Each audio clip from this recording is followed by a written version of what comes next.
খুব ভাল লাগিছে। সদ্যঘোষিত APSC পৰীক্ষাৰ ৰিজাল্টত মই উপপঞ্জীয়কৰ ৩য় স্থান লাভ কৰিবলৈ সক্ষম হৈছো। তাৰ কাৰণে মই সকলোকে ধন্যবাদ জ্ঞাপন কৰিছো। মোৰ মা, দেউতা, আইতা সকলোকে, মোৰ পৰিয়ালবৰ্গক ধন্যবাদ জ্ঞাপন কৰিছো। মোৰ খুব ভাল লাগিছে এতিয়া। তোমাৰ পঢ়াৰ ক্ষেত্ৰত ক'ত পঢ়িছিলা? মই স্কুলীয়া শিক্ষা জৱাহৰ নৱোদয় বিদ্যালয় ৰঙিয়াৰ পৰা শেষ কৰিছিলো। তাৰপিছত মই ডিগ্ৰী কটন ইউনিভাৰ্চিটিৰ পৰা কেমেষ্ট্ৰিত কৰিছো।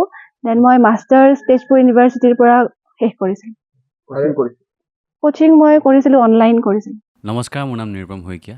এনি ভাৰত 24 এটা নতুন অনুষ্ঠান লৈ আহি আছে, জুবিনৰ গানে কি আনে। তাৰ অডিশ্যনসমূহ অসমৰ প্ৰত্যেকটো ডিষ্ট্ৰিক্টত হ'ব আৰু এটা ৰিয়েলিটি শ্ব' হয়।